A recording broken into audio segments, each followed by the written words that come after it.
Was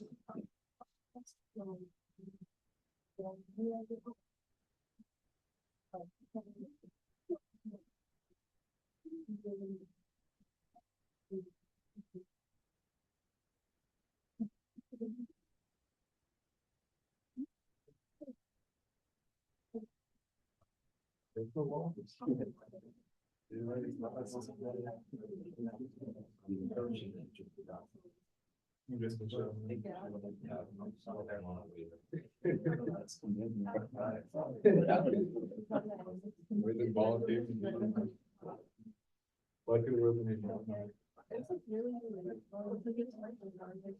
waitlist drops you. Yeah, it did, but one more seat. Oh, yeah.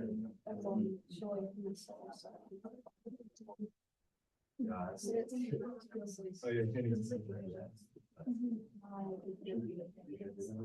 I do like lots of. That was too bad this week. Easy quick, got a class. It's kind of tough because I had to remember how to do it. Like, I don't know. Dude, that could have been a minute from like a year, like a council class. It's all for sure. How to be acceptable, how to be, at least. Yeah,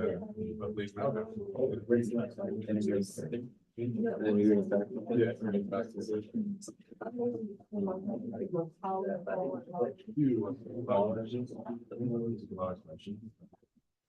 No, the first, there's like Three first questions. definition. Parts. Yeah. 3 questions. Words. The first part like has definitions, and then the second part is like solve unit rules, whatever solve the thing. Part like give me a certain. Takes a minute.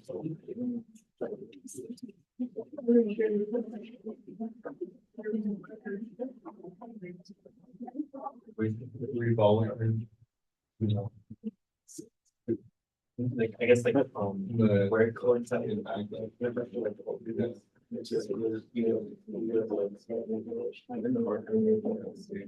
Yeah.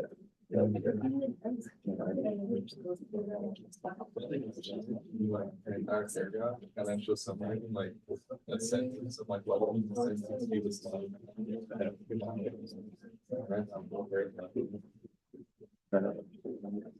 Also, Like this would be how it goes. And then like another one listening to just not only like this thing. I'm just waiting for those. Yeah. Eventually, hopefully it happens. It'll work. oh, yeah, it's just like that's. Like really. I don't know if I can see that. Would you question about this? Sure. Yeah. So for the integral, I never understand. base integral that I had right here using the equation was e to the t over 5 Yep. times ct, sine t. So even with tabular, I chose to derive sine t, integrate e t to the 5. That gives me 5 e to the t over 5, 25 e to the t over 5 integrate. All right. Derive sine t is cosine t is negative sine t again. Yep. I know for tabular it's plus, minus, plus. When I do that, I do sine t times this. So I get a positive 5 e to the t over 5 sine t. Minus 25 e to the t5, t over 5 cosine t. Yep. And then this one just becomes the same integral again. So minus 25. Exactly. Yep. So in the problem, the answer, it was plus and it was positive integrals. Yep. And the part, and even here, this step is basically where I would get. But this would mean a negative right here. So I'm confused on I'm confusing myself on the signs. I'm not entirely sure how to correct the sign errors. Got the same thing. Same thing. Okay. Yeah. There might have been another typo in my homework. I'll give it a check when I Okay, Yeah. sure. When I submit the homework, I just kind of put, I assume I keep making it the same sign error, so I just submitted it with that answer that you gave us. I see. Okay. Yeah. I'll check my answers for that. Yeah, I guess so. That was crazy, Chris. No, yeah, I got the same thing. I kept doing it all, thinking I did something wrong too. Sometimes people ask me if I do mistakes on purpose. I'm like, no, I just miss it. Thanks.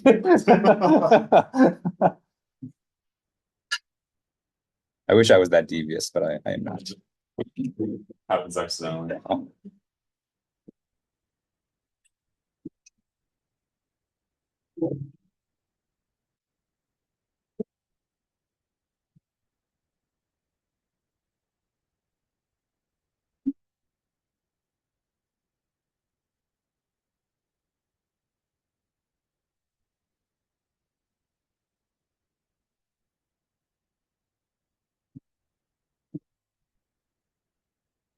All right, it's 4 o'clock. Let's go and get started. All right, good afternoon, everyone. How's everyone doing today? Good to hear. All right, we're end of second week, so yeah, semester is fully underway. All right, so announcements before we begin. There are a couple typos in my solutions on homework 1. So I think one of them, we caught yesterday. So that's the solution to problem 2A. So I've already corrected that one. But I think there may be a couple more mistakes with signs. And so I'll double check my solutions when I get a chance, and then I'll upload an updated problem set. But the solution for 2A should be corrected. So that one should be correct on the problem set. The other ones I need to kind of go back and check.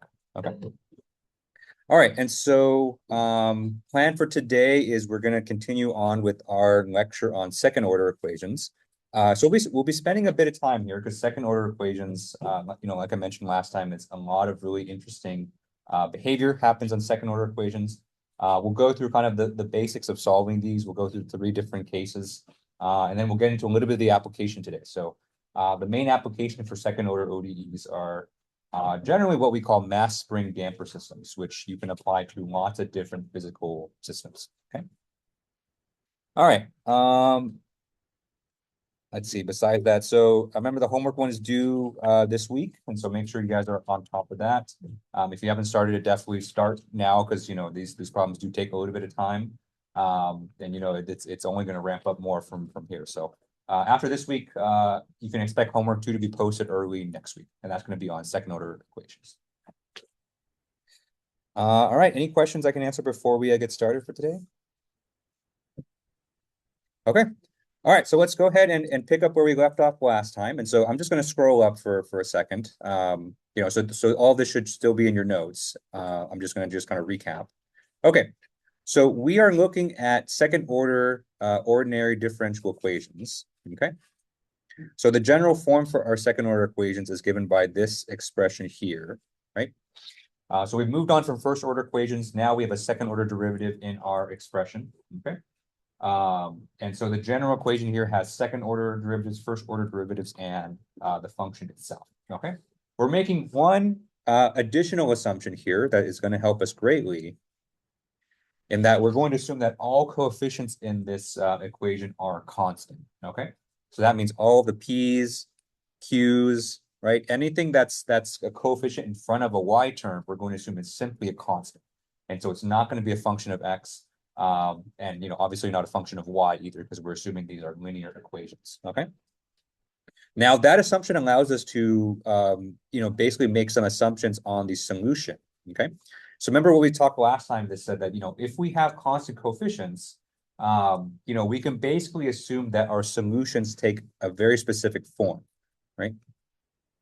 And that form being an exponential form. And that was kind of inspired by the fact that, we looked at a first order ordinary differential equation with a constant coefficient, and we solved that using separation of variables, and we found that we got an exponential solution. Okay. And so the whole idea with our solution method is, why don't we try the exact same thing with second order? Okay. And we obtain this quantity right here. Okay. Where this quantity is known as the characteristic polynomial.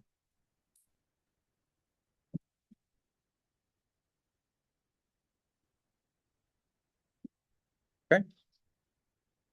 And that's something you're going to be using to solve basically all of these, all of our problems here. Okay.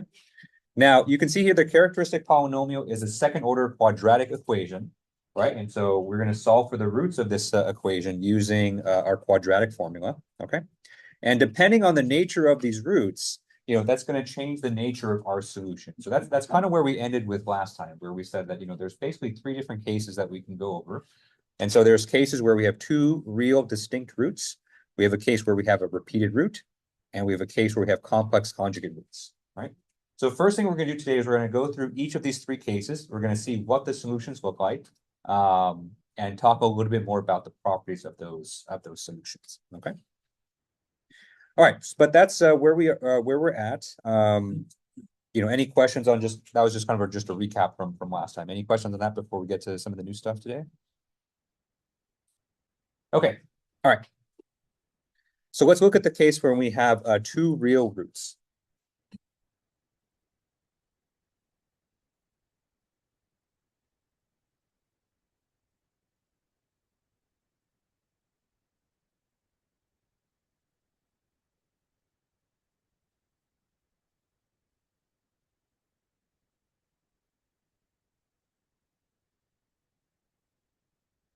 Okay. All right, so when we have 2 real roots, basically our solution is going to take the form of a sum of our 2 exponential functions.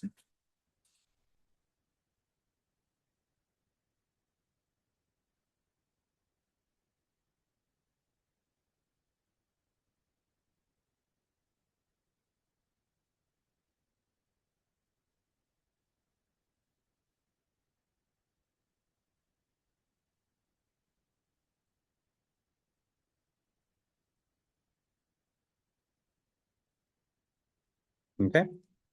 And so if we have lambda 1 and lambda 2, right? If these are the roots of our characteristic equation and they are real and distinct from each other,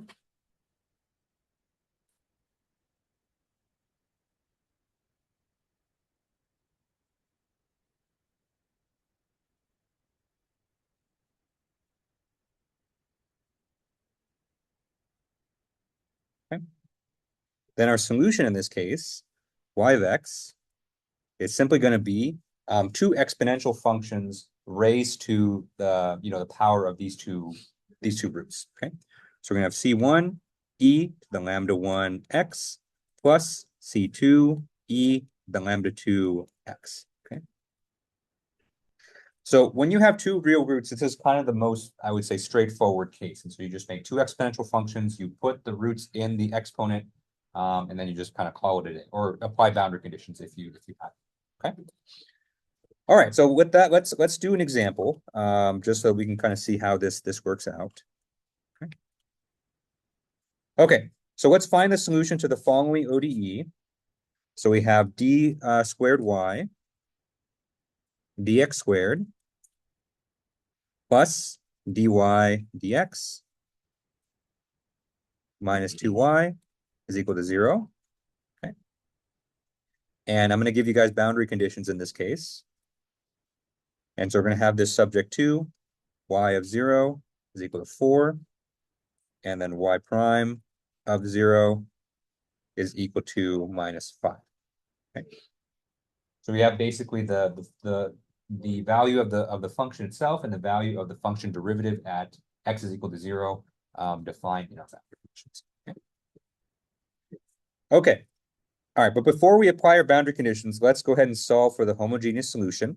So first thing we're going to do is we're going to form the characteristic equation.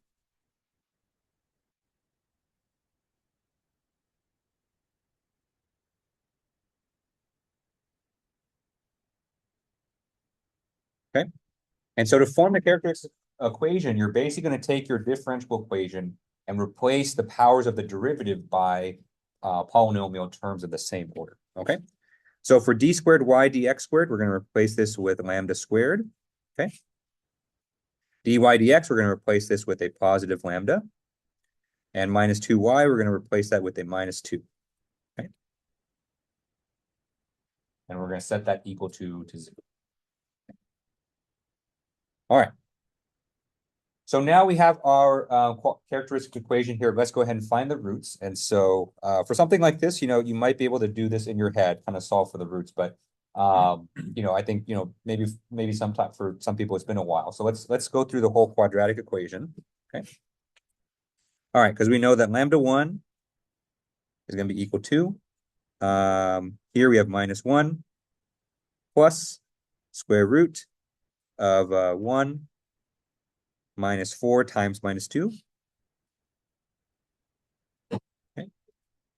All divided by 2, right?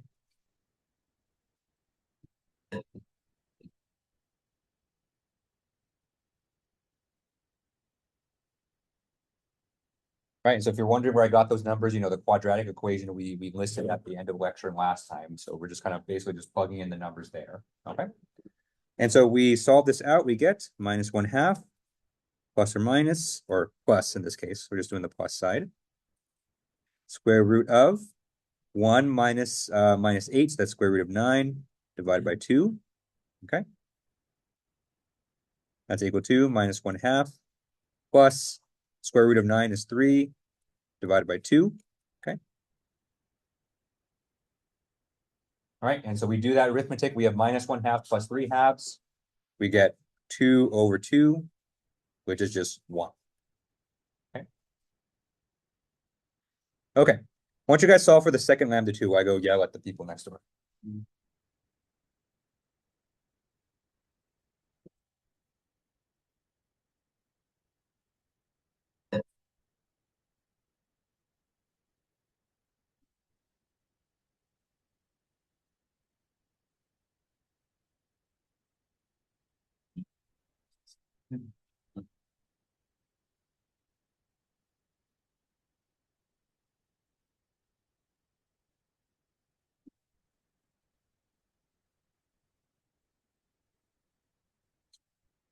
Okay, all right, lambda 2. So let's go ahead and we apply that same equation here, but instead of a plus, we're going to apply a minus. Okay.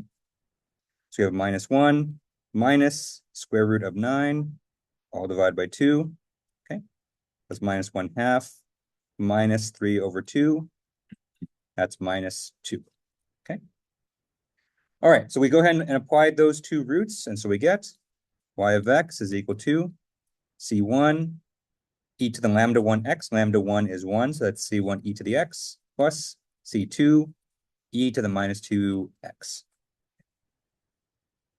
And that right there is our general solution.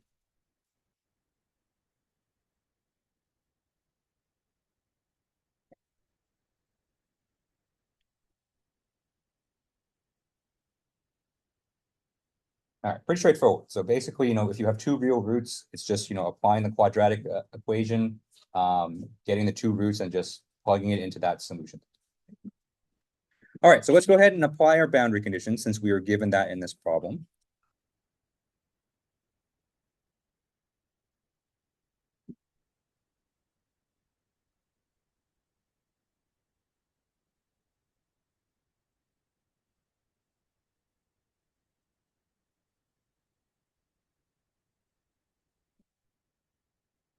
All right. So first one we have is y of 0 is equal to 4. Okay. So we're going to take our general solution, and everywhere we see x, we're going to plug in 0. Okay. So that's going to be c1 e to the 0. E to the 0 is just 1, so we're just going to leave that out. Plus c2 e to the -2 times 0 is just 0 as well. Okay, so we get c1 plus c2, and that gives us equal to 4 according to the boundary condition. Okay. Now, we can't solve for C1, C2 outright from this equation because we have, two unknowns and only one equation. So we need to bring in the second boundary condition and use that to solve for to solve for C1, C2 simultaneously. Okay. Okay, so let's do y prime at x is equal to 0. Okay. So first thing we're going to take derivative of our general solution here. So that first we have C1 e to the x minus 2 C2 e to the -2x. Okay. Let's plug in x is equal to 0. So we get c1 e to the 0, which is 1, minus 2 c2 e to the -2x. When you plug in 0 is equal to 1. Okay. And that is equal to -5. Okay. All right, so now we have two equations that we can use to solve for our two unknowns. Okay, so we have c1 plus c2 is equal to 4, c1 minus 2, c2 is equal to -5. Question is C2, right? no, we're taking the derivative, and so it's -2. Yeah. I'm good. Any other questions on how we got this these equations here? Okay. All right, so let's go ahead and solve these. And so, I think there's lots of different techniques out there to solve for the solution of two equations of two unknowns. You can do a substitution method, so you can use one equation to solve for the other and plug into the other one. Or, if you're a little bit clever, you can kind of, manipulate the equations directly, which is kind of what I like to do. Okay. So so the way I see this is that both equations here have a C1, right? And so if we take these two equations and we subtract them from each other, just subtract, the left-hand side of one equation from the left-hand side from the other equation, the right-hand side from the other right-hand side, we can eliminate C1 right away because they both have C1. Okay. All right, so let's go ahead and do that. So let's take the first equation minus the second equation. Okay. And so with that, we can see that C1s are going to cancel out because we are subtracting those two. And then for the C2s, we have a positive C2 that comes from the first equation, and then a minus -2 C2 that comes from the second equation. Okay. And so on the left-hand side, all we're left with is a positive 3 C2. Okay. And then we apply that same operation to the right-hand side. So on the right-hand side, we have 4 minus -5. Okay. And so on the right-hand side, we have 9.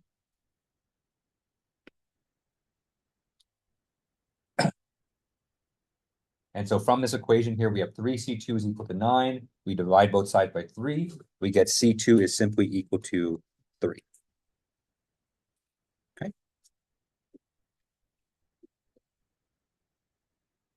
All right. And then now that we have a solution for C2, we can plug that into either of our equations, either the first equation or the second equation, and we can use that to solve for C1. Okay.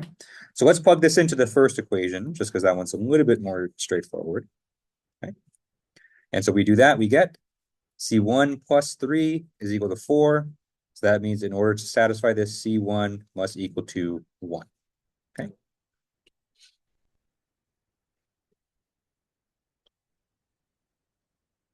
All right, so now that we have C1, C2, let's go ahead and plug those into our general solution to give us our particular solution or our full solution.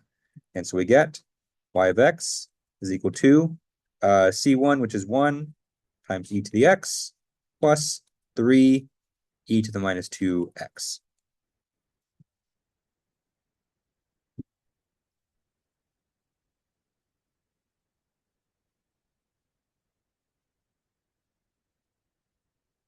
All right, any questions on how we got that result there? Pretty straightforward, good. All right, so that's case one. So when you have two distinct real roots, you just have two exponential functions, probably the most straightforward case. Okay. All right, so let's move on to the second case. Right. So you solve your characteristic equation, you solve for the roots, and let's say this time you get a double root.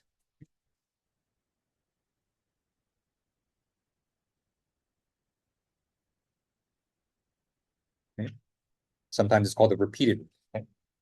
Where basically you only get one distinct root of the characteristic equation. It just occurs twice. Okay. All right.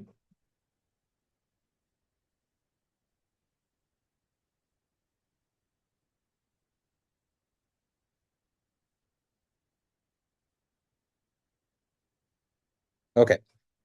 So how can this happen? So, this happens. So let me go ahead and write out our characteristic equation again. Okay. Lambda squared plus P lambda plus Q is equal to 0, right? So we do our quadratic equation.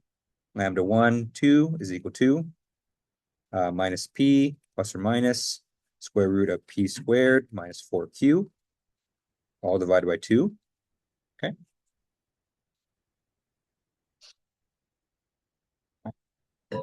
So a double root happens, and so the only part of this equation here that gives us two distinct numbers is the quantity underneath the radical, right? And so when this quantity, right, when p squared minus 4q is equal to 0, right, then that whole part, the plus or minus part, just kind of goes away, and we just end up with minus p over 2, okay? So then that minus p over 2 is what we call a double root, okay? All right. So we have lambda 1 and 2, technically, is equal to minus p over 2. Right? And if you were to factor this, what it would look like, it would look something like this. So this would be lambda plus p over 2, quantity squared. Okay.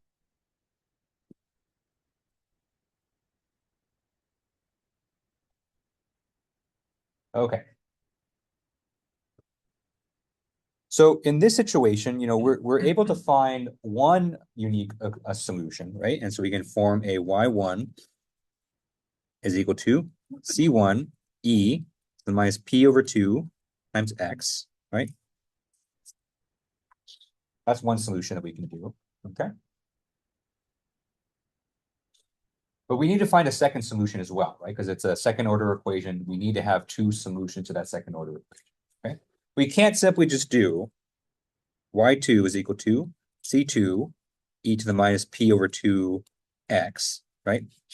We can't have the same functional form for our second solution because now we have two solutions that are not linearly independent, okay?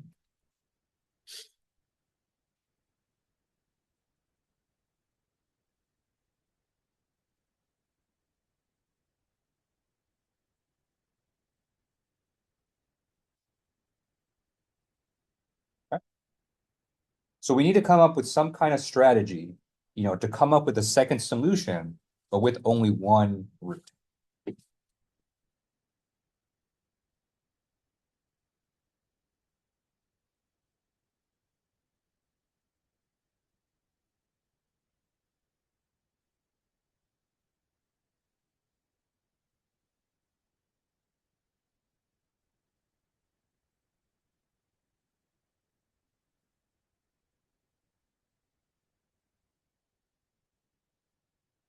All right. So there's a full derivation for this, and I have that derivation in the notes. And so, we can use a technique called reduction of order.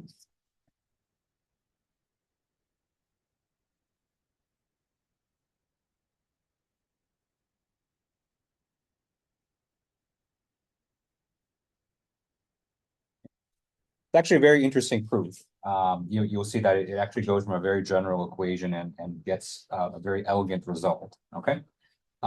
Just for the sake of time, I don't want to go through the details of that proof, but just know that, if you're curious, it is there in the notes. Okay. Because the result is actually quite simple and very kind of elegant in a way. Okay.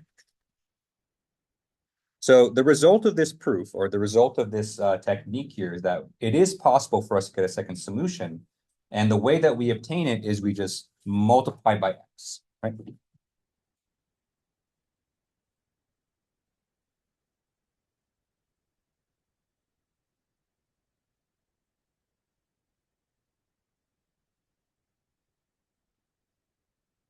Okay.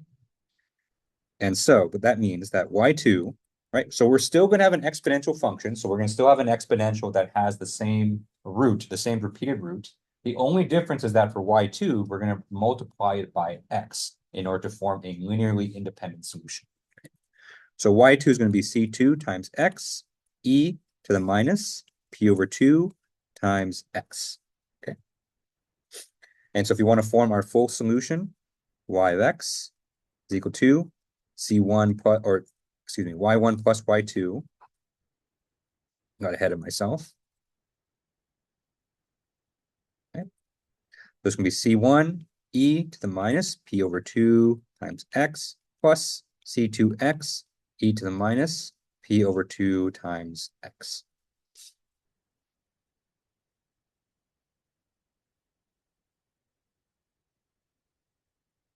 But of course, if your independent variable is t, then you're going to multiply by t, not by x. So, I would say the better way to say this is you're going to multiply by the independent variable, but that's not as catchy as saying multiply by x or multiply by t. So, but I think you guys have seen this before, some of you guys.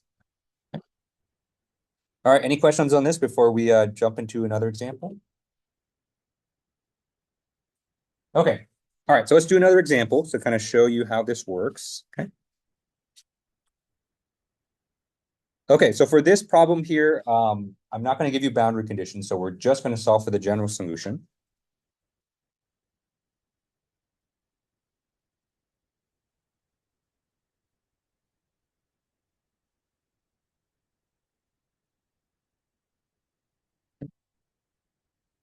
We have d squared y dx squared plus 6 dy dx plus 9y is equal to 0.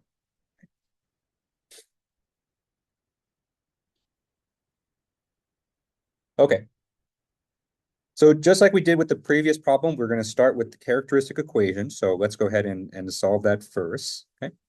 So our characteristic equation, or characteristic polynomial, is going to be lambda squared plus 6 lambda plus 9 equal to 0. Okay.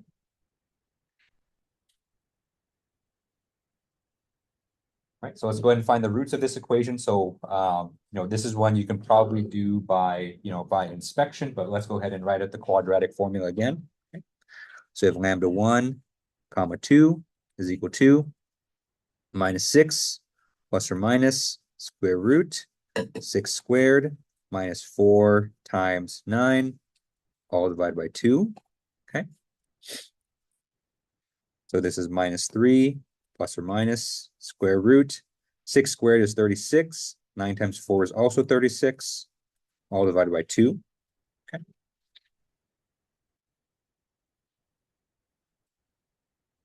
right? So of course, 36 minus 36 is going to be 0. And so that last term is going to cancel out. Okay. And as we get lambda 1 and lambda 2 is both minus 3. So what we have here is a repeated root.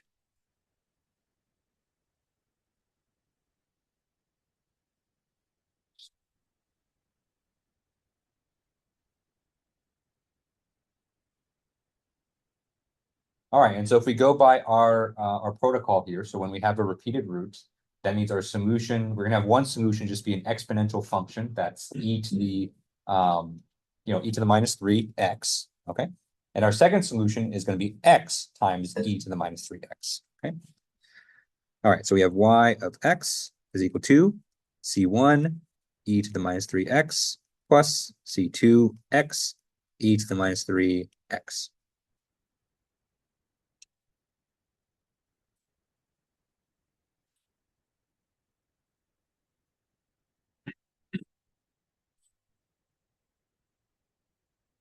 All right, and that's it. So, repeated roots, a little bit extra, work, I guess, a little bit extra writing. You have to write x, but, also relatively simple case. Okay. All right, so to kind of show you that this actually works, just because, we did skip the derivation or the proof, I do want to show you that this actually does a solution, that this actually is a solution. It's not just something I'm just making up, right?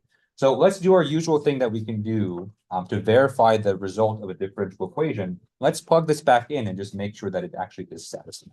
Okay. And I'm only going to do it for the second one. So let's just do it for this one here. Okay.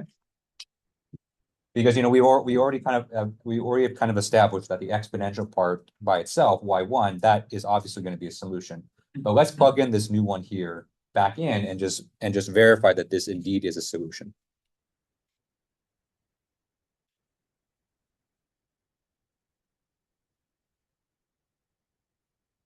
Okay. So in order to do that, we have to compute its derivative. So let's do dy2 dx. Okay. So we're going to have to do a little bit of product rule here. Okay. So this is equal to e to the minus 3x minus 3x e to the minus 3x. Okay. So I took derivative of the first function, which is x, plus derivative of the second function, which is e to the minus 3x. And so that's where we get e to the minus 3x minus 3x e to the minus 3x. Okay. Let's take another derivative so we can plug it in.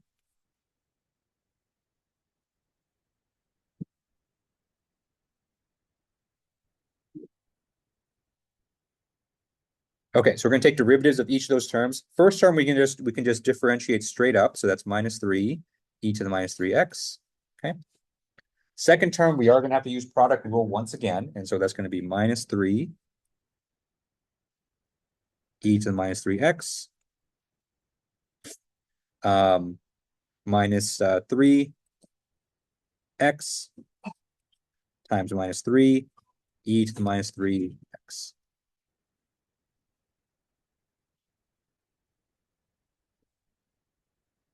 All right, so let's go ahead and simplify. And so that's C2 minus 6 e to the minus 3x. And that's going to be plus 9x e to the minus 3x. Okay. Close bracket. All right, so let's plug both of these into our original differential equation.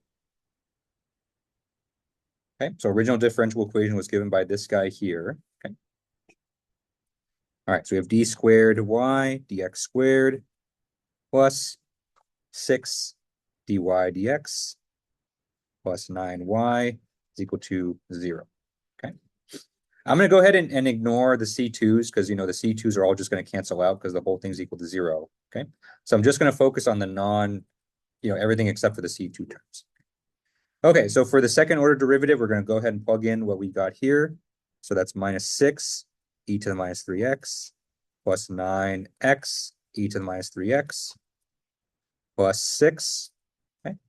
We're going to plug in our result for dy dx, which is e to the minus 3x minus 3x e to the minus 3x. Okay. and we're going to add plus 9y. So then plus 9x e to the minus 3x. And if everything is good, then we should get 0 from this.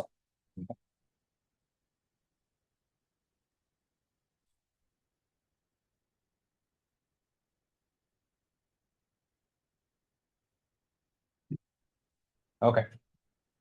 So essentially everything should cancel out from here. It's looking like it should. So good. All right. So let's combine the like terms. And so we have basically two types of terms here.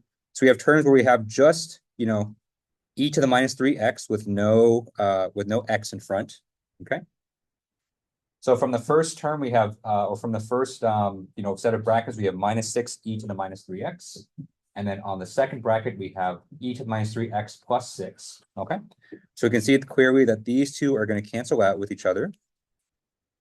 Okay.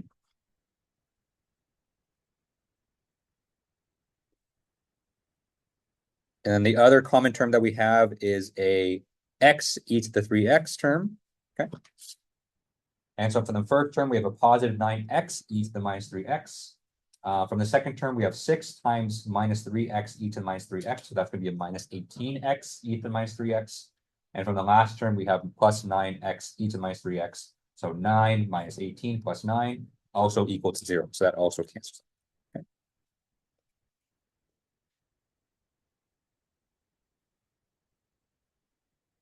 Okay. So thus, our second solution, where we just multiplied by x, is indeed a solution to our original differential equation. Okay. All right. So I know I skipped the general proof, but hopefully this at least this one example kind of shows you that when you multiply by x, you multiply by t, you still do get a valid solution. Taking derivatives of it is a little bit more cumbersome because you do have to do product rule. But it's still a viable solution to our problem in the end. All right, any questions on this? Okay, all right, so that's our second case. So repeated roots, a little bit extra work, but still fine. Okay, so let's get to the last case, which is probably the most interesting one.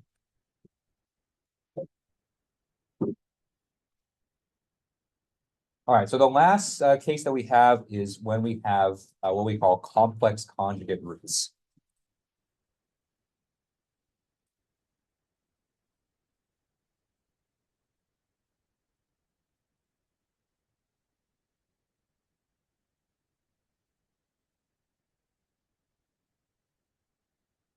Okay.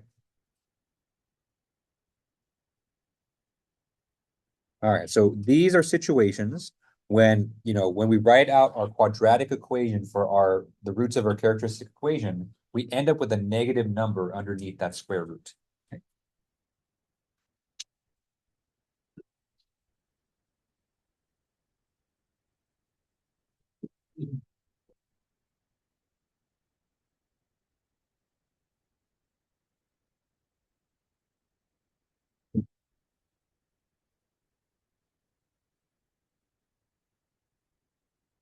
All right, so I'm going to go ahead and write our expression for lambda 1, lambda 2. Remember, this is a minus p divided by, plus or minus square root of p squared minus 4q. Okay, all divided by 2. Okay. So when this quantity underneath the radical, this p squared minus 4q, okay, if that's less than 0, then we have a complex number because, you can't take the square root of a negative number unless you're doing imaginary numbers. Okay. Okay. So in that situation, we can basically kind of rewrite our roots. And so let's rewrite them in kind of a simpler way.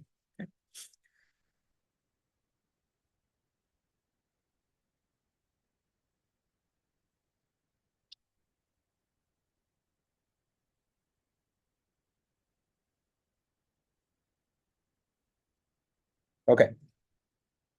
So I'm going to rewrite the roots. Lambda 1, lambda 2 is equal to minus p over 2, okay, plus or minus I. Okay, so now we have an imaginary number because of the square root of the negative multiplied by omega.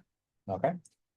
Now I'm basically using that omega to represent everything that's there. So omega in this case is equal to square root 4q minus p squared divided by 2. Okay. Notice how I swapped the positions of the terms underneath the radical because I already took the I out of the equation. Okay. So because I kind of already factored out the square root of -1, then you have square root of 4q minus p squared instead of p squared minus 4q. Okay.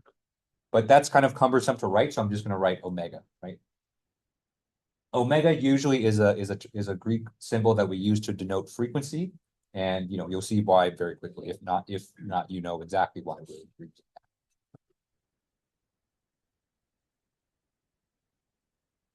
Okay. All right. So from here, we have our roots. I mean, they are complex numbers, but technically we have them. So we can go ahead and write out our two solutions in exponential form. Okay. All right. So we have y1 is equal to c1 e to the minus p over 2 plus I omega times x. Okay. And then y2 is equal to c2 times e minus p over 2 minus I omega times x. Okay.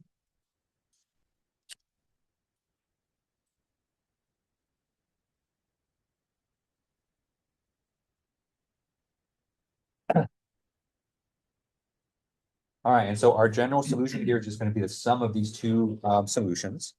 Right, so we have y of x is equal to c1 y1 plus c2 y2.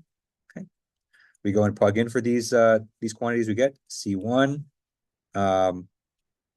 e the minus p over 2 plus I omega times x plus c2 e the minus p over 2 minus I omega times x. Okay.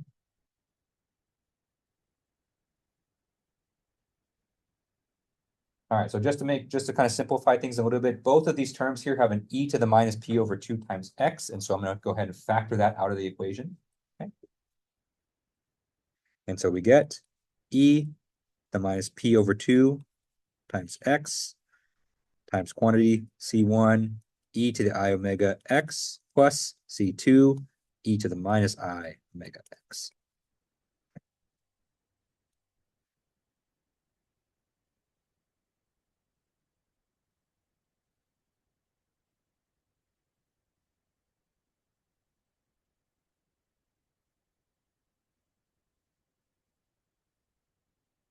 All right. So technically this is the solution. So, if you're talking to a mathematician, they'd be like, this looks fantastic. Let's move on. Unfortunately, we don't live in the imaginary world. We live in the real world. So, we can't really use imaginary numbers in our solution. So we are going to have to massage this a little bit in order to get it to a more usable form. But technically this is correct here. So this is our solution.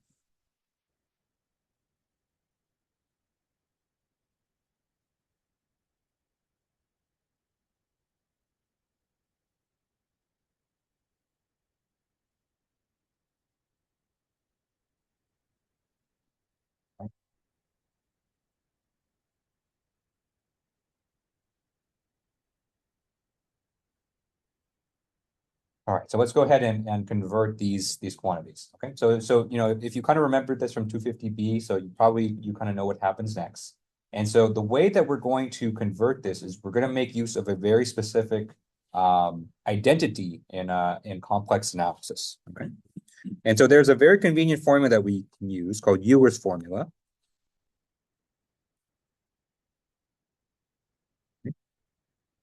Or depending on who you talk to, this might be Euler's formula.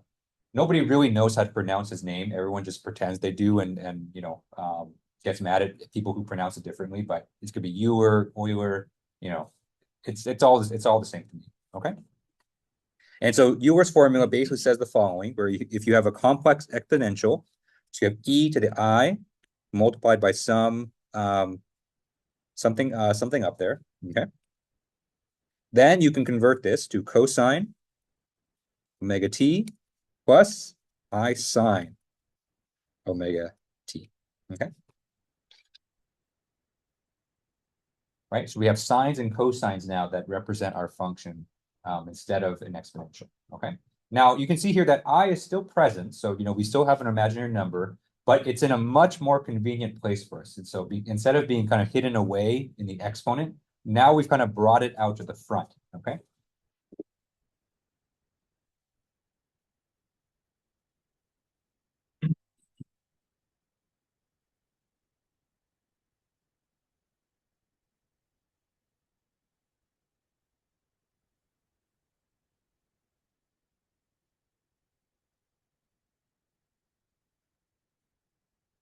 All right, anyway. So, I is in a much better place here. And we're going to take advantage of the fact that even though I is a very special, mathematical construct, if you can call it that. I don't know if I would even call it a number. But technically it has a fixed value, right?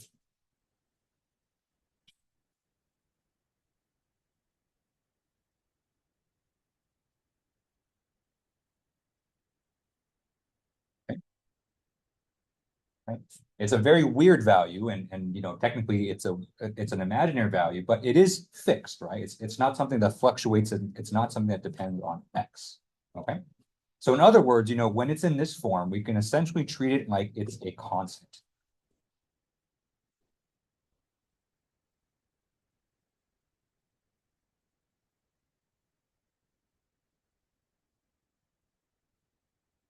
Okay.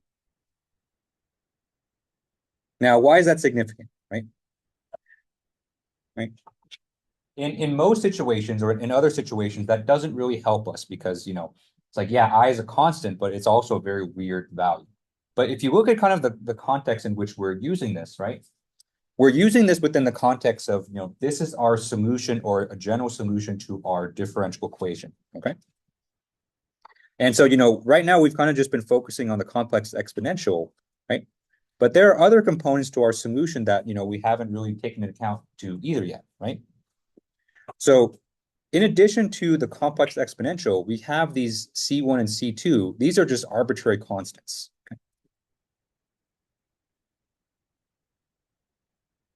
Okay?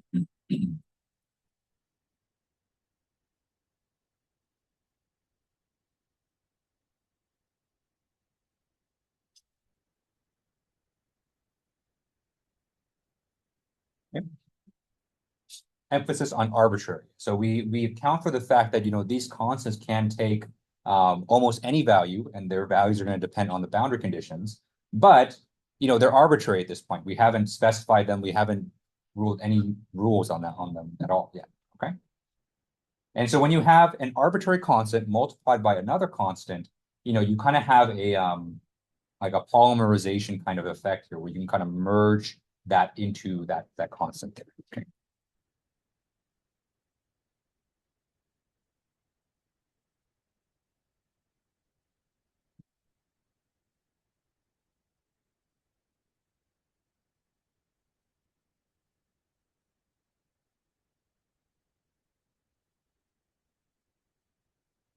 Okay. So C1 and C2 effectively kind of absorb the value of I, okay? Thus kind of eliminating the imaginary number from our solution, which is really kind of cool, really convenient, right? Okay, now, because we're doing that fusion, and, technically speaking, we have to plug in Euler's formula to both the first and second solutions here, okay? I'll leave those details to you, or you can kind of look at the details in the notes. But essentially, we're going to end up with a solution where instead of taking the sum of two complex exponentials inside that bracket, we're going to have the summation of a cosine and sine with the same frequency, okay?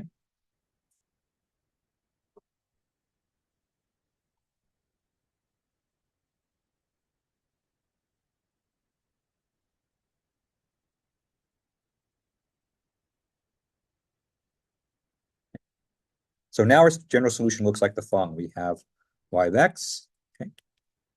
We still have the real part of the exponential out in front. So remember, don't forget that. So we have e to the minus p over 2 times x, okay?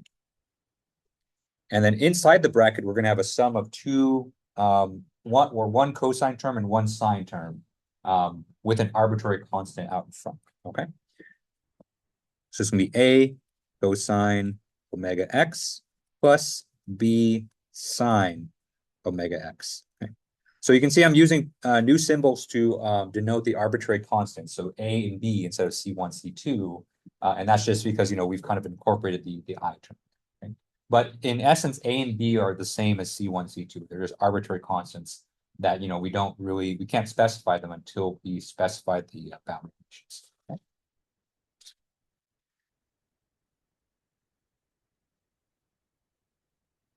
All right, and so that is our general solution to this equation.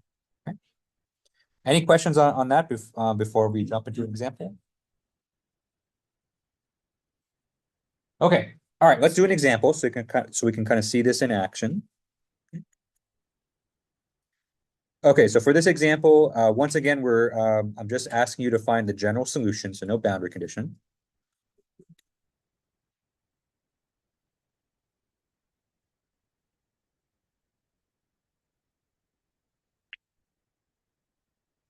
Okay. So we have d squared y dx squared plus 0.4 dy dx plus 9.04 y is equal to 0. Okay.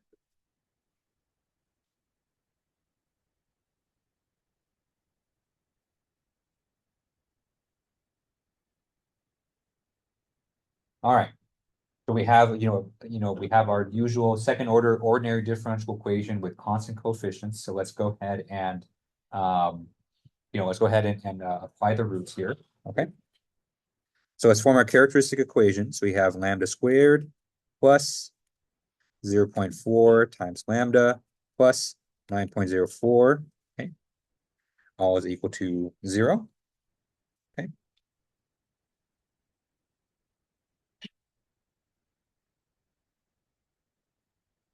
All right, so let's go ahead and apply our quadratic equation. So lambda 1, lambda 2 is equal to minus 0.4 plus or minus square root 0.4 squared minus 4 times 9.04. Okay, all divided by 2. Okay.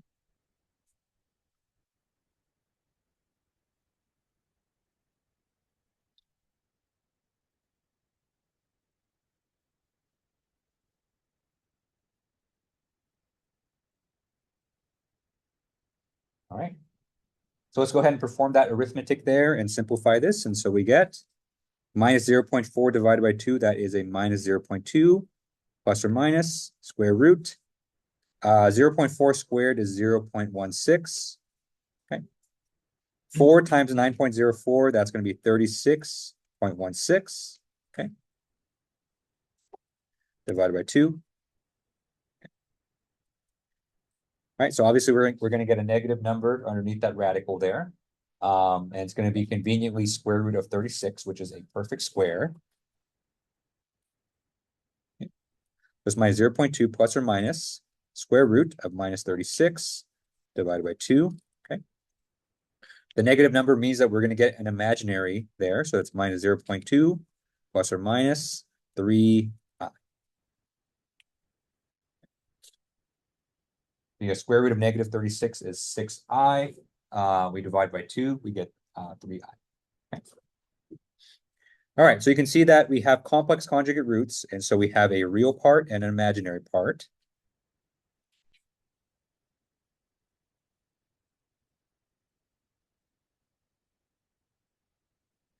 Right? And so that means our solution, y of x, is going to be equal to e to the real part, so that's e to the minus 0.2 times x multiplied by a cosine of the imaginary part of the root, so that's going to be 3x, okay, plus b sine of the imaginary part, which is 3x.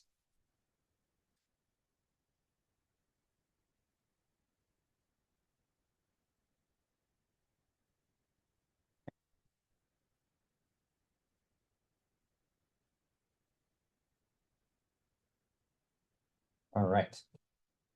So when you have complex conjugate roots, for the first time, our solution visually looks a lot different than what we have. So we have solutions here that actually are going to oscillate up and down because, you know, sine and cosine functions, they're known for oscillating up and down.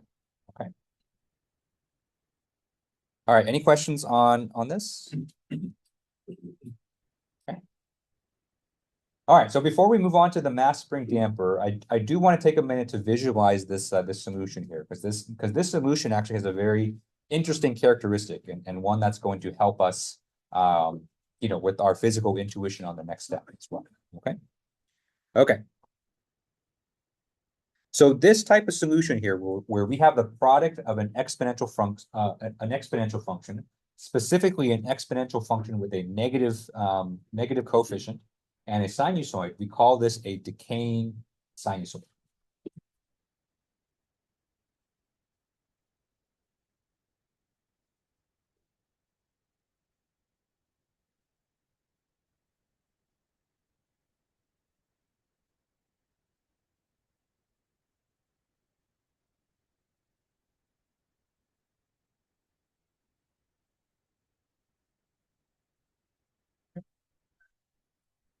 And it has a very, I would say, characteristic shape that, you know, will explain a lot of kind of physical characteristics of circuits, you know, mass spring dampers.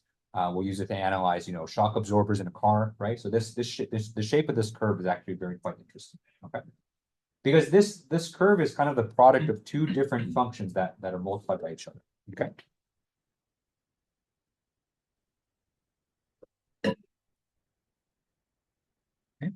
And so on the one hand, we have that exponential term up front.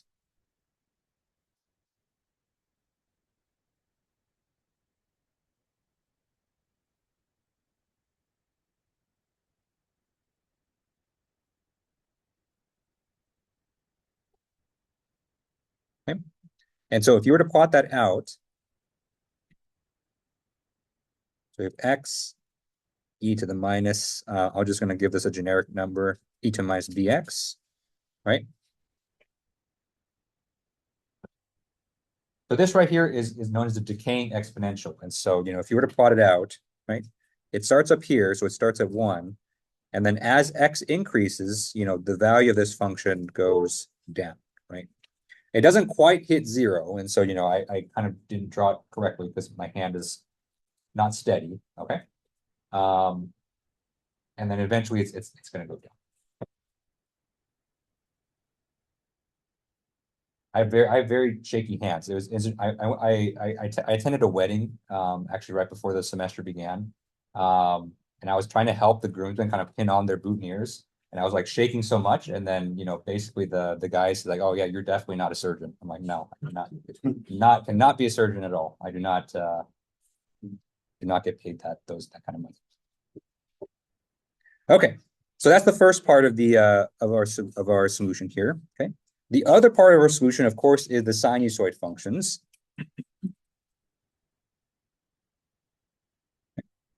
Cosine and sine. You know, in some sense, it doesn't really matter. I know sine and cosine, they look different. One is kind of shifted relative to the other, but they both have this kind of characteristic oscillation. So it's going to go, you know, it's going to go to the peak, to the valley, to the peak, to the valley, and it kind of oscillates with a fixed frequency.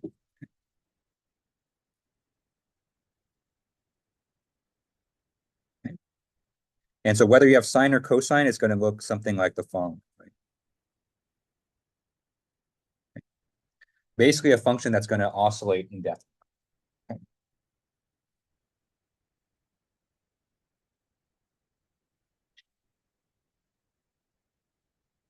All right, and so when you take the product of these two functions, something very kind of interesting occurs.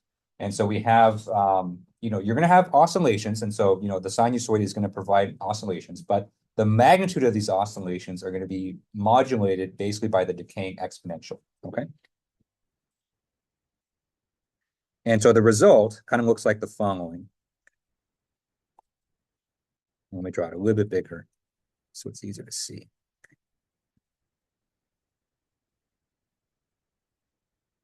Okay. And so I think an interesting way to draw this is to actually first draw out your decaying exponential, okay? So we're going to have kind of a dotted line here to kind of represent the decaying exponential. Okay. All right.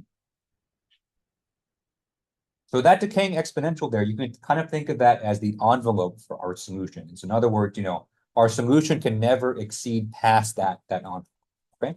But within that envelope, our solution is going to oscillate, okay? And so we may get a solution that looks like the following. So it might go up, come down here, come up here, come down here, up, down, up, down, up, down. And so visually, it kind of looks like an object that's oscillating, but essentially those oscillations eventually just die out because of the exponential function. Okay.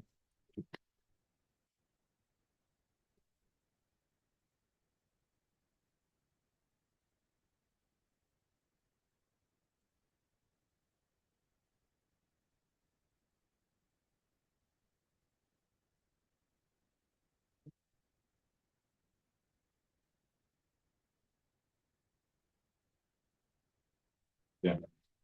Damping, yes. Yeah. So eventually, we're going to call this phenomenon damping.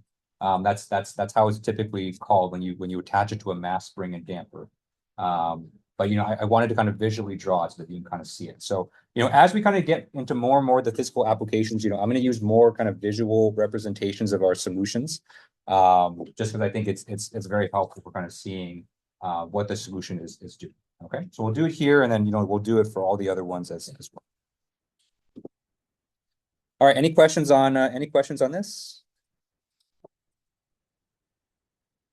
Okay, all right, so for the last 15 minutes, let's talk about one really important application for second order ODEs, which is the mass spring damper system.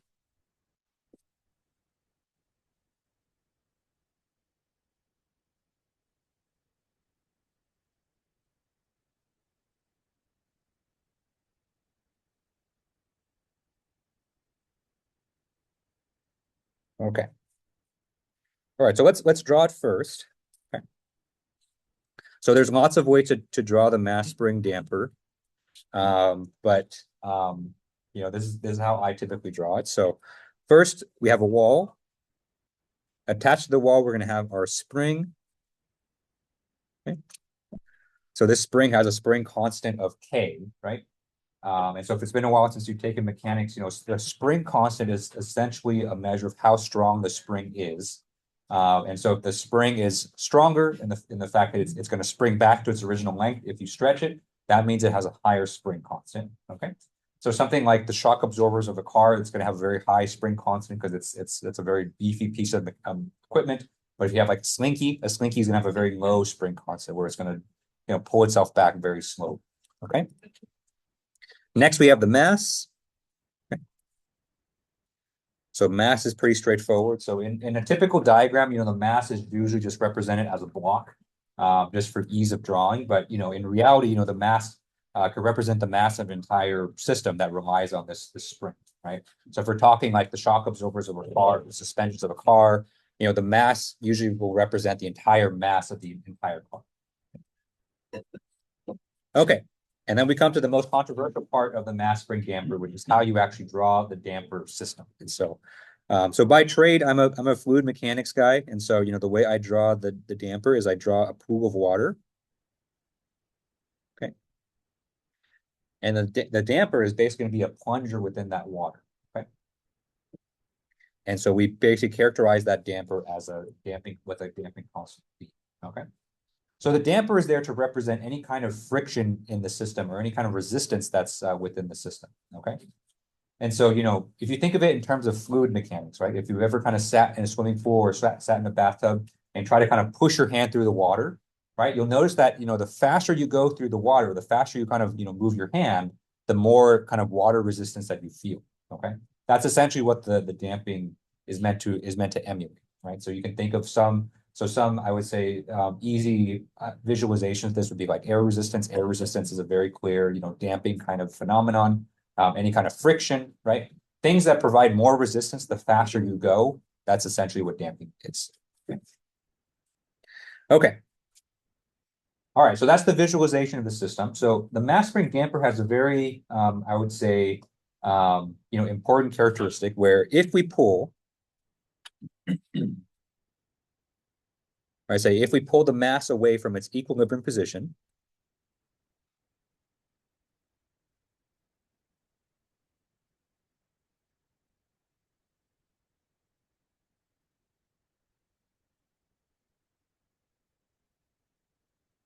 right? Because there's a position for this entire assembly here where the system is at rest, it's not going to move, right? But if you take the mass and you pull it away from the equilibrium position, so you either like stretch the spring or you compress the spring is going to naturally want to restore this system back to its equilibrium position. Okay.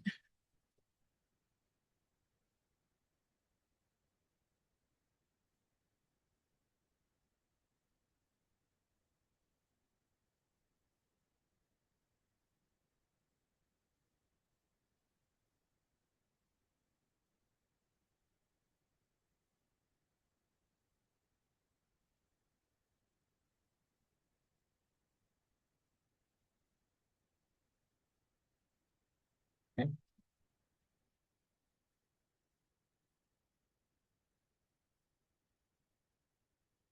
So my son does this every night because my son likes to sleep on his stomach. And if you know anything about babies, you're technically not supposed to let your baby sleep on their stomach because they could suffocate.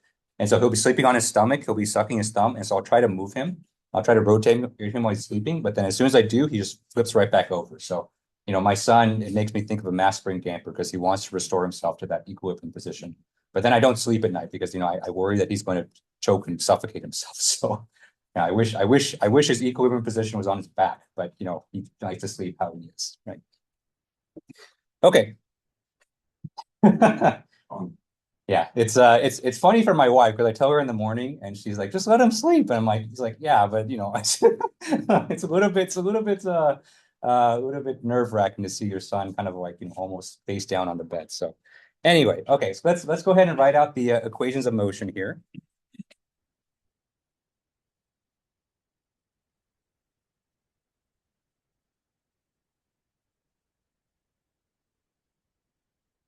Okay, so our equations of motion in this case are going to be Hooke's law, okay? And Hooke's law is basically the law or the equation that basically describes how a spring works, right? And so the force or the restoring force for a spring is equal to minus K multiplied by X, okay? For K here, remember this is our spring constant.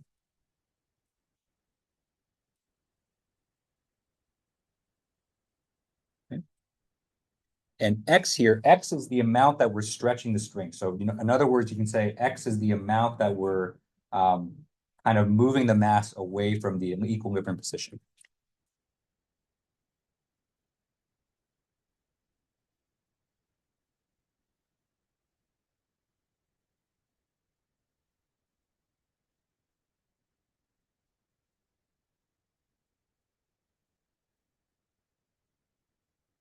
Okay. All right, so the benefits of this equation is that, remember, spring constant is just a constant. And so, we're not dealing with springs of weird composite materials. And so, that's good. And we have X, which is basically the position of the entire system, okay? Now, we can equate this to Newton's second law, right? And so Newton's second law says that the net force on an object is equal to the mass of the object multiplied by its acceleration, okay? Okay. And so what we have is minus kx is equal to ma, okay?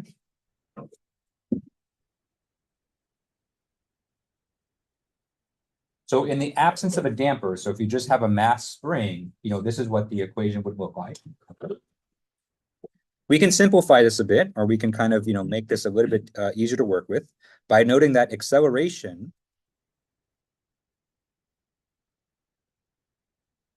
is nothing more than just the second derivative of position.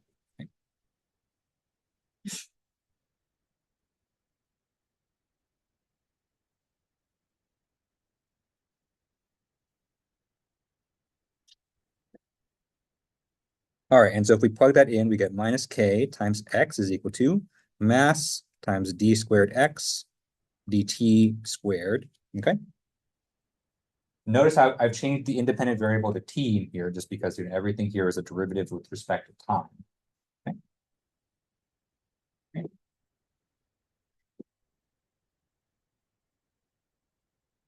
All right.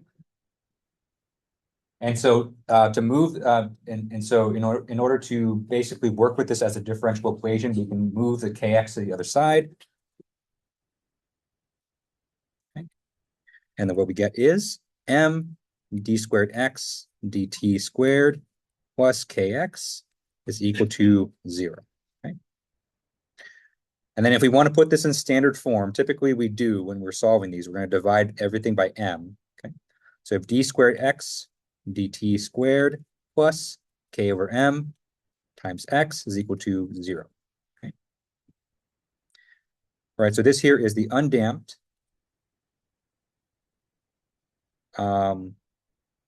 equation of motion for a mass spring.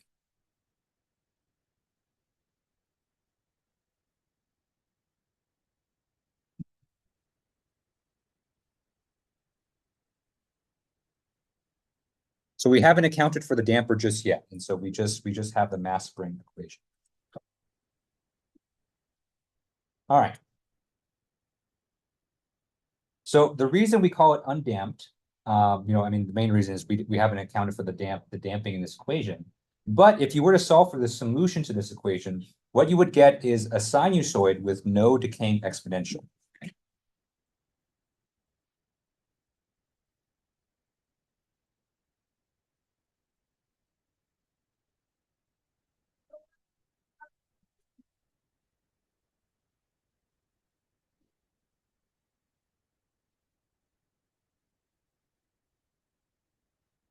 So in other words, you have just a sinusoid. And so you have basically a function that's going to oscillate with time and it's going to oscillate indefinitely.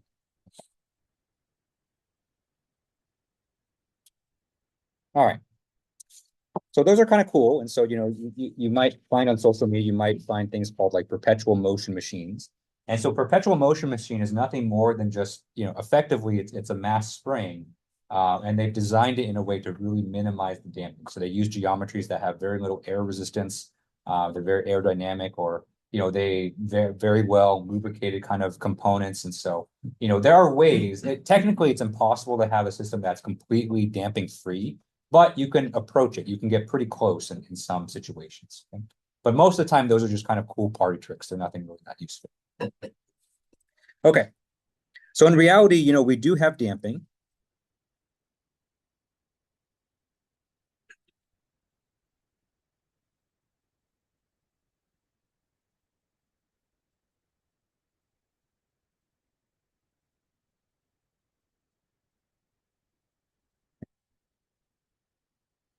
Right. And so when we account for damping, we're going to have multiple forces on the system, not just the spring force. Okay. And the way that we're modeling the damping is we're going to say the damping is proportional to the velocity of the system.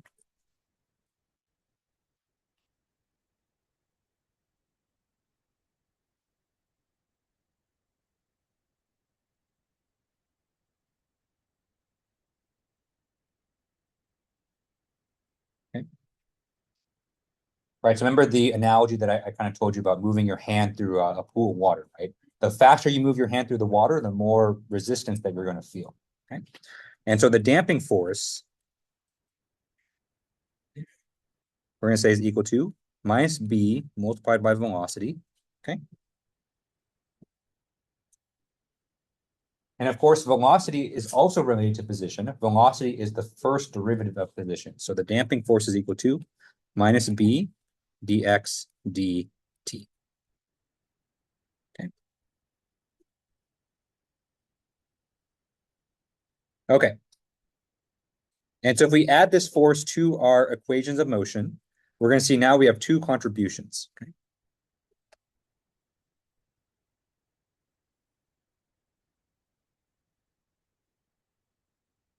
Okay. So now we have the spring force plus the damping force is equal to mass times acceleration. Okay. So that's minus kx minus b dx dt is equal to mass times d squared x dt squared. Okay. Once again, I'm going to move everything over to the right-hand side. And so that gives us with m d squared x dt squared plus b dx dt plus kx is equal to 0. Okay. And so would you look at that? We have a second order ordinary differential equation, right? With constant coefficients. Okay. How convenient, just like we've been studying this whole lecture today. Okay.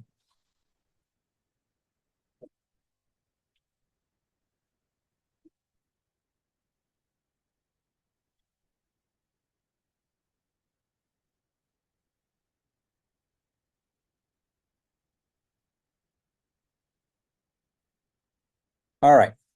And so because our mass spring damper here has the exact same functional form as what we've been studying, right? Just like any typical second order ODE, we have 3 different cases depending on the roots of the characteristic equation, okay? So we're going to go through those 3 cases again. And so I think I'll probably just do the first one today. But now, even though those solutions are going to have the exact same functional form, right? Our 2 distinct roots, our repeated roots, our complex conjugate roots, now we're going to have kind of additional kind of physical intuition or physical understanding of what they mean. And we're going to use that to describe the solution in different ways. Okay. All right. But before we do that, any questions on this? Okay. All right. Let's do the first case first, just because that one is pretty quick. Okay. All right. So our first case that can happen in these second order equations is when we have 2 distinct roots, 2 distinct real roots.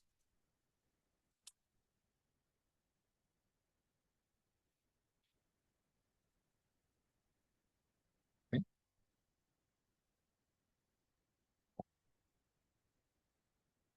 And so if you recall, when you have 2 distinct real roots, our solution is just a sum of exponentials. Okay.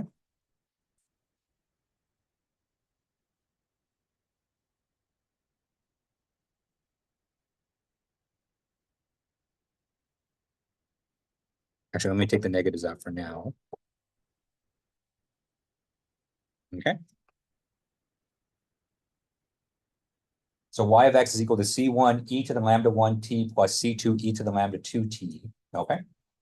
One interesting thing about this, and so, when you're using differential equations to model physical systems, right? Most of the time, the physical constants that you use to describe them are going to be positive numbers. Okay. So m, b, and k are always going to be positive.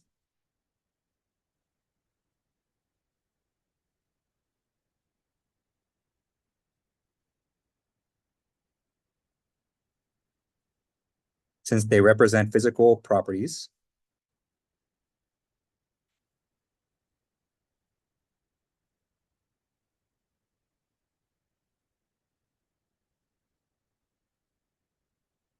Right? It doesn't really make sense to have a negative mass or to have a negative spring constant, right? That makes no sense, right? And so in those situations, when you have positive coefficients, so not only does our differential equation have constant coefficients, they're constant positive coefficients, okay? What this means is that, when you solve for the roots, lambda 1, lambda 2, lambda 1, lambda 2 are always going to be negative numbers.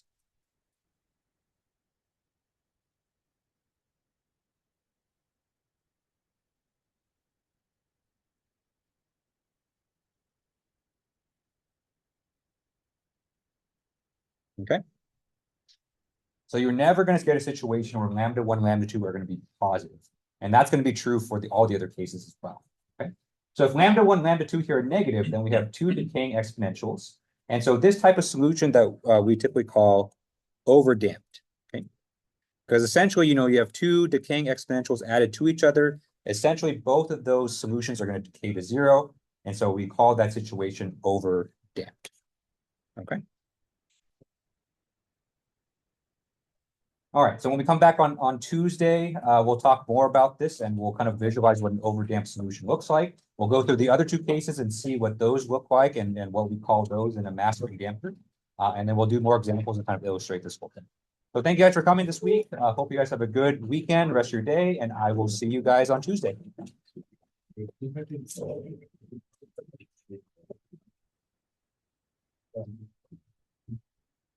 Thanks, guys. Have a good weekend. Hey. Just a quick question. Sure. How Oh, are you gonna be grading our homework? So first I'll be looking at first completion, I'll be looking to make sure that you did all the problems that you gave for them. Sometimes people just like write the problem and then write the solution that that's not convenient. And I'm gonna grade one problem for correctness. So I'm gonna choose one problem on the homework, and I'm gonna look through it pretty carefully, not only that you got the solution, but look to see if you did all the steps. Yeah. Well, can I ask for this? I'm getting a negative sign. I know, yeah, I think there's an issue with that one, a couple of people wanted that, so I do need to check back and correct. Me too. Yeah.